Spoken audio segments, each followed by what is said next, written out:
Shalom Bapak Ibu yang diberkati Tuhan. Sebelum kita merenungkan kebenaran firman Tuhan, kita bersatu di dalam doa. Maha besar Engkau ya Tuhan, Allah yang mengasihi, Allah yang telah menyelamatkan kehidupan kami. Kami kembali memuji-muji Tuhan, memuliakan nama Tuhan. Sampai pada saat ini kami percaya akan kemuliaan dan keagungan Tuhan. Kami mau belajar dari kebenaran firman-Mu ya Tuhan. Biarlah hati dan pikiran kami diberkati Tuhan. Roh-Mu yang kudus menolong kami, agar kami boleh mengerti arti kebenaran firman-Mu. Dalam nama Yesus kami berdoa dan bersyukur. Amin. Bapak Ibu saudara-saudara yang dikasihi dan diberkati Tuhan. Firman Tuhan yang menyapa kita pada saat ini dari Yeremia pasal 31 ayat 35 sampai 37. Yeremia pasal 31 ayat 35 sampai 37. Kami akan bacakan firman Tuhan bagi kita. Demikianlah firman-Nya. Beginilah firman Tuhan yang memberi matahari untuk menerangi siang, yang menetapkan bulan dan bintang-bintang untuk menerangi malam, yang mengharu biru laut sehingga gelombang-gelombangnya ribut. Tuhan semesta alam namanya. Sesungguhnya seperti ketetapan-ketetapan ini tidak akan beralih dari hadapanku, demikianlah firman Tuhan. Demikianlah keturunan Israel juga tidak akan berhenti menjadi bangsa di hadapanku untuk sepanjang waktu. Beginilah firman Tuhan. Sesungguhnya seperti langit di atas tidak teratur, tidak terukur, dan dasar-dasar bumi di bawah tidak terselidiki, demikian juga aku tidak akan menolak segala keturunan Israel, karena segala apa yang dilakukan mereka. Demikianlah firman Tuhan. Amin. Bapak Ibu yang diberkati Tuhan, tema kebenaran firman Tuhan bagi kita pada saat ini, ketetapan Tuhan tidak akan berubah. Ketetapan Tuhan tidak akan berubah. Manusia sering sekali mengalami yang namanya perubahan hidup. Perubahan yang kami maksud adalah Bapak Ibu, saudara-saudara, sering kita mengalami atau sering kita menyaksikan yang dialami oleh orang-orang di sekitar kita. Yang tadinya kita mengenal orang itu begitu sangat baik, sewaktu-waktu bisa berubah menjadi orang yang jahat. Itu contoh yang pertama. Contoh yang berikutnya, yang dulunya dia menjadi sahabat kita atau sahabat orang lain, di waktu-waktu yang akan itu bisa berubah menjadi musuh atau lawannya. Atau karena kita mengalami kekurangan, kehancuran, kegagalan, maka perlahan-lahan sahabat kita tadi itu meninggalkan kita untuk selama-lamanya. Yang dulunya kita dekat, itulah perubahannya. Yang baik jadi jahat, yang sahabat jadi musuh, lawan, atau kita ditinggalkan oleh mereka. Sangat berbeda dengan Tuhan Allah. Allah yang kita percayai adalah Allah yang kekal, tetap selama-lamanya. Apanya yang tetap Bapak Ibu? Apanya yang kekal? Tentu kita imani kasih-Nya kekal. Kasih-Nya tetap dan tidak akan berubah bagi setiap orang yang menaruh harapan kepada Dia. Walaupun terkadang kita mendapatkan hukuman dari Allah, itu bukan karena Allah tidak mengasihi kita. Kita mendapatkan hukuman karena memang pelanggaran dosa yang kita perbuat, tetapi karena Allah juga tidak akan pernah berubah. Ketetapan Tuhan tidak berubah. Walaupun kita hidup dalam hukuman, Allah tetap menaruh kasih kepada kita. Sama seperti iman kita dari awal tadi. Allah itu kekal, Allah itu tetap dan tidak akan berubah sampai selama-lamanya. Hal itulah yang terjadi dari kebenaran firman Tuhan yang sedang kita gumulkan, renungkan bersama pada saat ini. Nabi Yeremia tegas mengatakan bagaimana ketika Allah menciptakan segala sesuatu di tengah-tengah muka bumi ini, ketetapannya dapat dilihat dari ciptaannya yang semula sampai sekarang tidak berubah fungsi. Matahari yang diberi untuk menerangi siang, bulan yang ditetapkan untuk menerangi malam, bahkan bintang-bintang di langit pun untuk menerangi malam. Itu semua tidak akan berubah, itu semua tidak akan beralih fungsinya. Sampai kapanpun matahari akan terus berfungsi untuk menerangi siang, bulan dan bintang akan menerangi yang namanya malam. Tidak akan pernah beralih, akan tetap sampai kedatangan Tuhan. Demikianlah juga kasih Allah kepada umat Israel. Kasih Allah tidak akan pernah beralih. Sehingga firman Tuhan yang disampaikan Yeremia,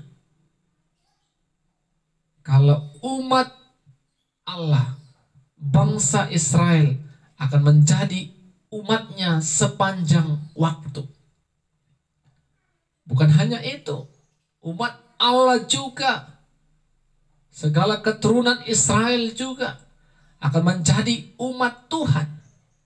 Walaupun segala perbuatan yang mereka lakukan.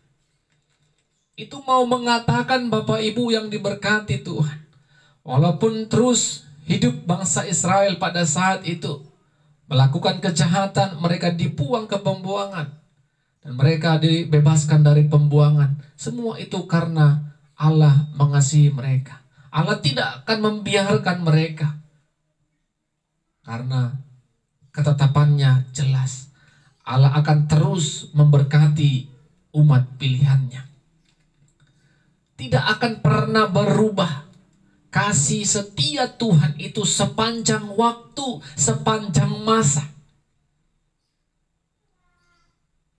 Bapak Ibu yang diberkati Tuhan, apa yang boleh kita renungkan dari kebenaran firman Tuhan pada saat ini? Poin yang pertama, ingat akan kasih Allah yang kekal, tetap selama-lamanya. Walaupun kita ibu bapak saudara-saudara yang terkasih hidup di dalam keberdosaan, tetapi lihatlah Allah yang mengasihi kita dari semula mengutus anaknya yang tunggal, Kristus Yesus, sebagai penebus dosa kita. Semuanya itu karena kasih Allah kepada kita, sehingga kita beroleh keselamatan. Walaupun kita sebenarnya tidak layak, tidak pantas untuk diselamatkan karena dosa kita, tetapi kasih itu menerobos, kasih itu membebaskan dan menyelamatkan setiap hidup orang manusia yang berdosa. Kita harus ingat itu, kasih Allah besar, kasih Allah tetap dalam kehidupan kita. Anaknya yang tunggal adalah salah satu bukti kalau Allah menaruh kasih yang tidak pernah akan berubah.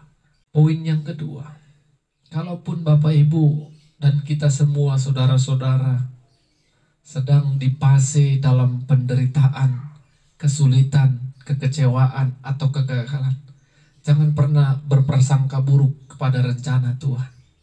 Seolah-olah Tuhan tidak lagi bersama dengan kita. Seolah-olah Tuhan telah meninggalkan kita. Bukan. Tetapi Tuhan sedang membentuk kita. Melihat dan menyaksikan hidup kita. Membangun pribadi kita menjadi pribadi yang hebat di mata Tuhan. Tetap setia, tetap cari Tuhan, tetap hidup dalam kebenaran firman Tuhan. Karena Tuhan, seperti poin yang pertama tadi, kalau Tuhan sudah katakan kepada kita, aku mengasihi engkau, berarti itu adalah ketetapan yang tidak akan berubah. Tuhan tetap mengasihi kita. Ketika kita terus berharap pada kasih setianya, berharap pada kebaikan dan kemurahan Tuhan. Apapun situasi yang sedang kita alami, jangan pernah tinggalkan Tuhan.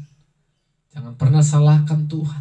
Tetap lakukan, kerjakan apa yang menjadi pekerjaan kita yang Tuhan inginkan dalam kehidupan kita. Jadikanlah Tuhan menjadi sahabat sejati kita. Karena Tuhan yang tidak akan pernah meninggalkan kita. Karena Tuhan tidak akan pernah mengecewakan kita. Ketika kita punya teman, boleh berteman. Tapi lihat apakah teman ini menuntun kita, membawa kita kepada Tuhan, membawa kita kepada keselamatan. Kalau kita bisa minta hikmat dari Tuhan, mengajari kita untuk memilih-milih mana sahabat yang akan terus bersama dengan kita, yang akan terus membawa kita kepada jalan yang baik. Dan kita dimintakan hikmat Tuhan.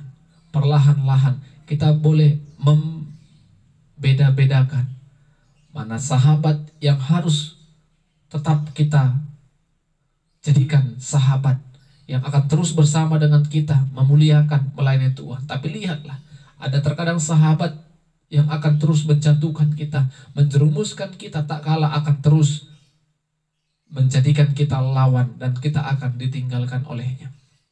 Tetapi kalau kita jadikan Tuhan sahabat sejati kita, sedikit pun tidak akan ada rasa kecewa. Yang ada, kita mendapatkan semangat hidup, keselamatan, mendapatkan sukacita, penghiburan, kekuatan, topangan dalam melakukan setiap kehidupan kita. Amin, kita berdoa. Ya Tuhan, terima kasih buat kebenaran firman-Mu yang telah menyapa kami pada saat ini. Ketetapan Tuhan tidak pernah berubah.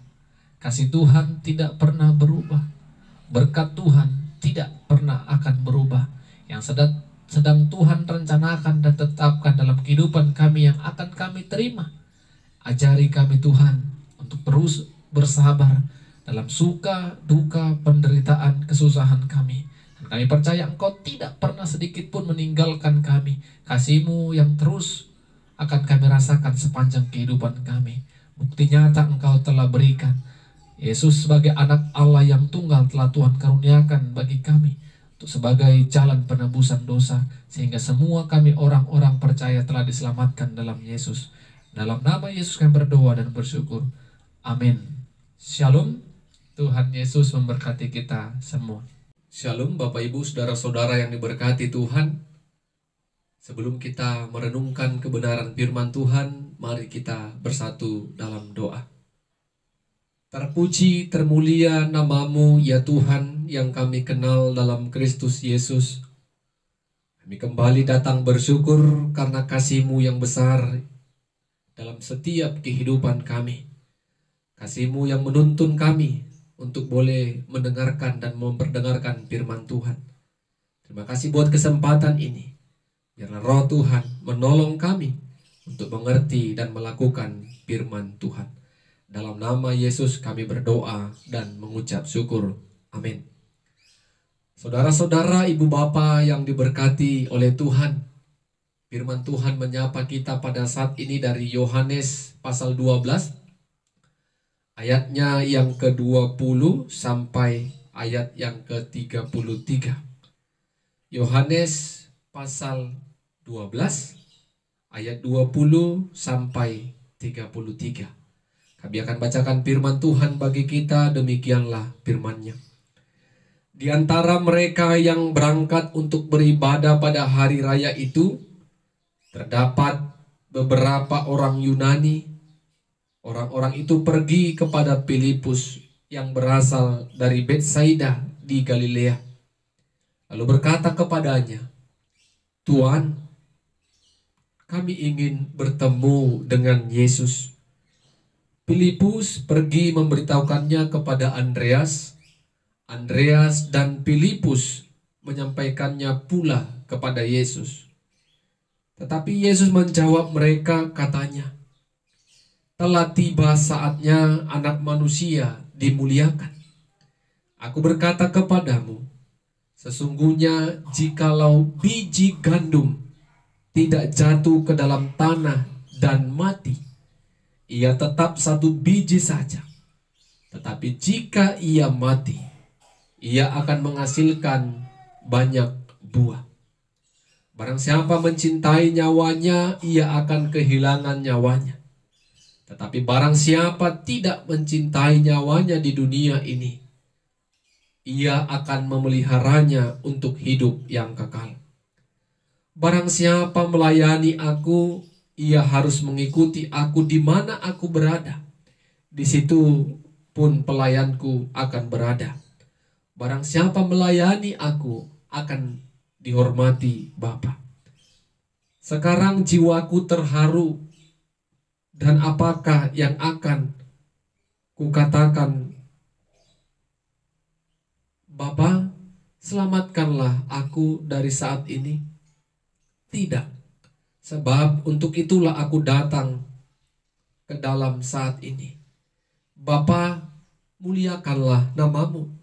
Maka terdengarlah suara dari sorga, "Aku telah memuliakannya, dan aku akan memuliakannya lagi."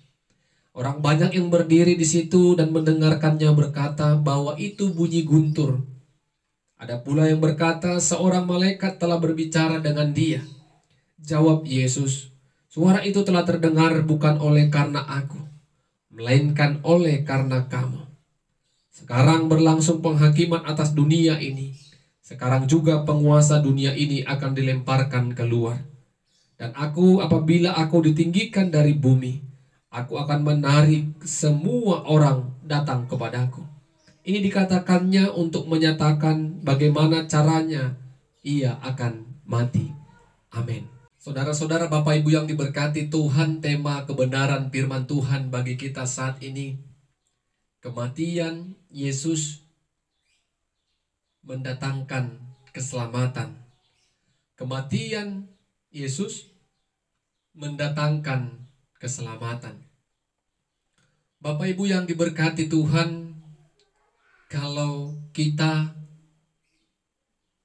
sering membaca dan mendengarkan firman Tuhan, beberapa kali Yesus menyerukan kepada murid-murid agar murid-murid jangan memberitahukan kepada orang banyak tentang siapa dirinya dan apa yang akan terjadi dalam dirinya.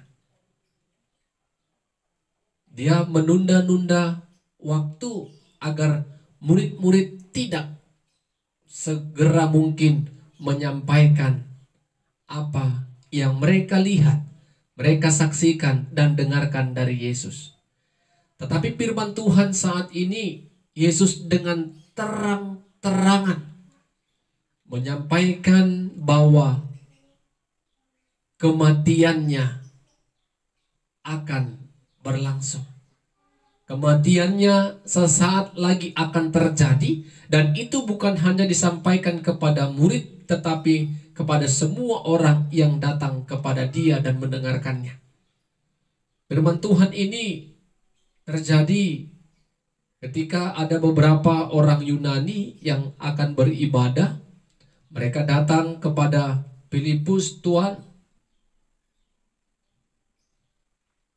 dengan kata Tuan ini seolah-olah mereka memang memohon agar Filipus mempertemukan Yesus dengan beberapa orang Yunani tadi. Tuhan, kami ingin bertemu dengan Yesus. Tuhan Filipus tadi datang kepada Andreas, dan kedua murid Yesus tadi datang kepada Yesus. Ada yang mencari-cari Engkau. Bapak Ibu yang diberkati Tuhan, Yesus merasa ini adalah waktu yang tepat di mana dia harus memberitakan kematian dan apa yang akan terjadi setelah kematiannya. Kalau kita melihat mengapa orang-orang Yunani, beberapa orang Yunani mencari Yesus, karena mereka ingin melihat, menyaksikan secara langsung, yang mungkin mereka hanya mendengar kabar tentang mujizat yang dilakukannya. Terlebih kalau kita melihat ayat sebelumnya, Lazarus yang dibangkitkan dari kematian. Dan mungkin banyak hal yang membuat mereka penasaran untuk bertemu dengan Yesus. Sehingga Yesus menggunakan waktu ini dengan tepat dengan menceritakan kalau dirinya akan mati. Yesus mengumpamakan dirinya sebagai sebiji gandum. Ketika biji gandum tidak jatuh ke tanah dan mati, maka biji gandum itu akan tetap satu. Tetapi ketika biji gandum itu jatuh ke tanah dan mati, dan akan menghasilkan banyak buah. Itu berarti Yesus mau katakan dirinya harus mengalami yang namanya kematian. Dan kematian itu harus dilaluinya melalui penderitaan di kayu salib. Dikala dia mati, di sanalah keselamatan dapat diperoleh oleh umat manusia yang berdosa. Bapak Ibu yang diberkati oleh Tuhan, apakah Yesus tidak bergumul tentang penderitaan dan kematiannya ini? Dia benar-benar bergumul.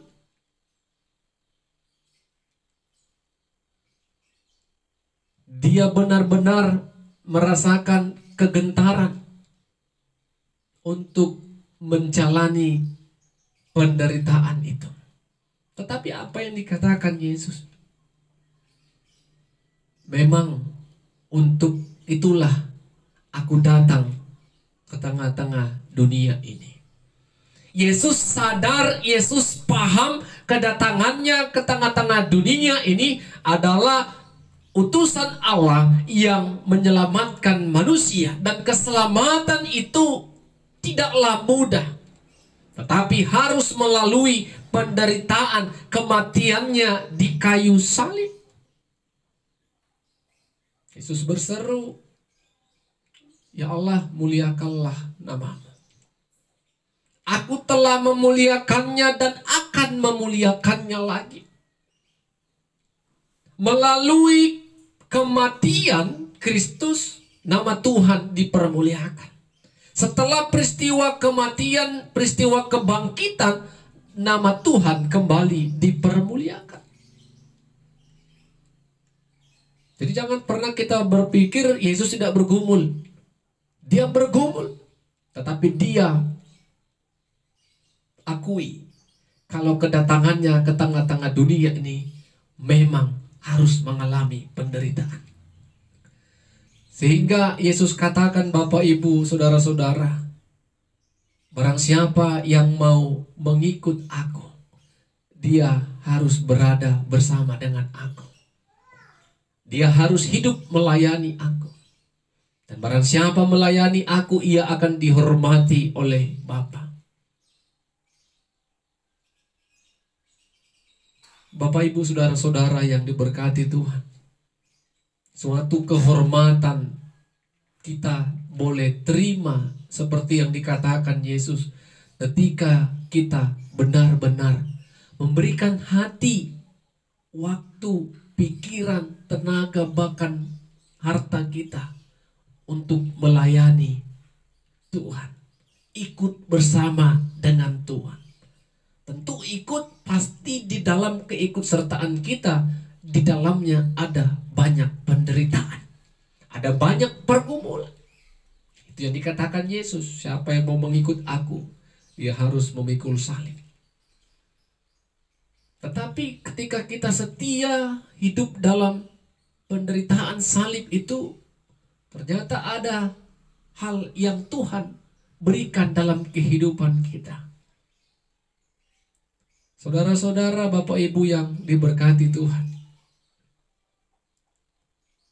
peristiwa kematian dan kebangkitan Yesus adalah peristiwa yang membuat hidup saya, hidup Bapak Ibu, saudara-saudara, merasakan keselamatan yang dari Tuhan. Penderitaan Yesus yang harus mati di kayu salib itu mendatangkan keselamatan, menghasilkan buah. Buahnya apa? Kita tidak lagi tunduk dan takluk oleh dosa. Dosa tidak lagi berkuasa atas kita, tetapi Allah telah memenangkan kita melawan dosa melalui kematian Kristus Yesus. Saudara-saudara, Bapak Ibu yang diberkati Tuhan, apa yang mau kita renungkan dari firman Tuhan pada saat ini?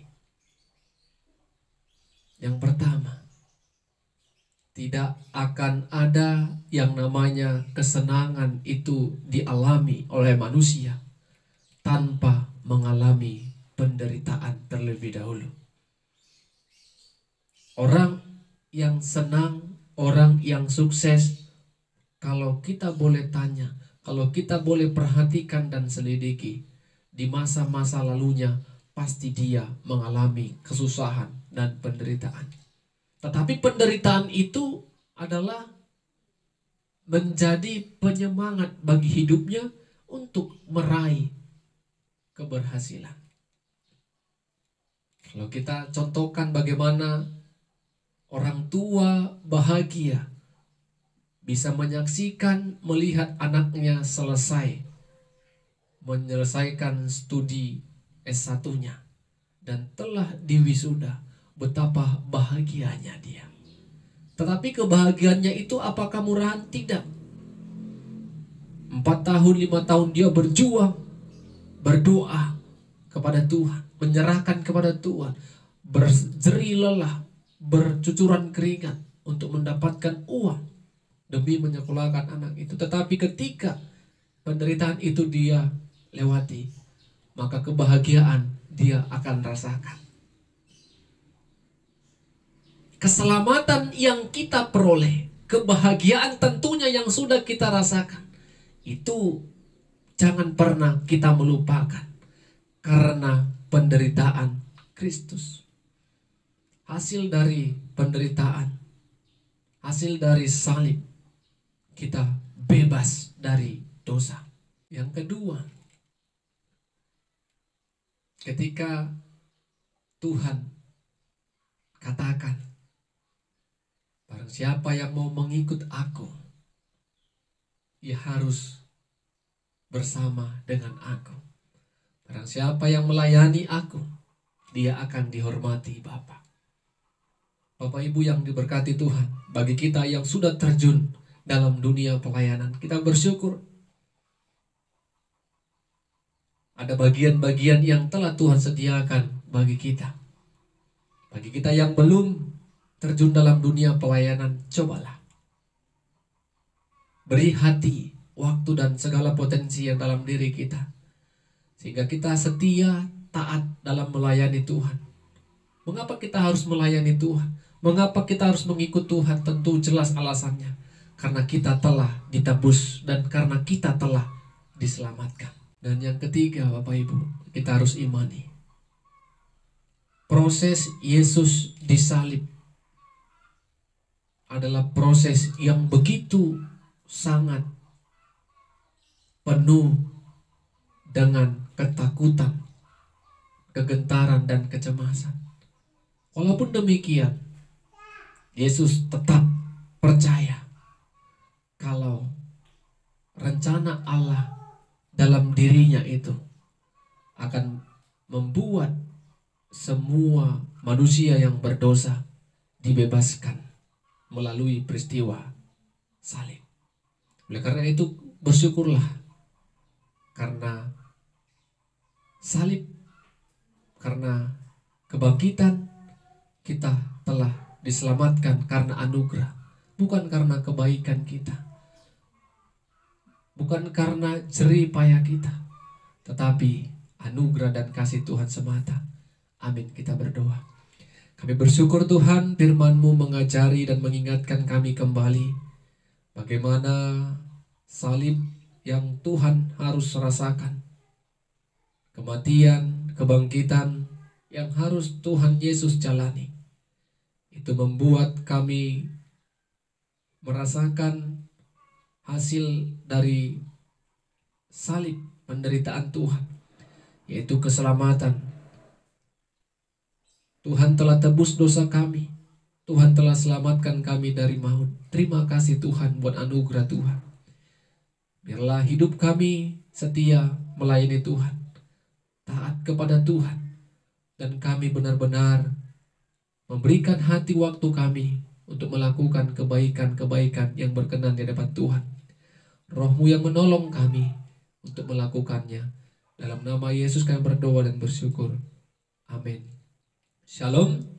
Tuhan Yesus memberkati kita semua.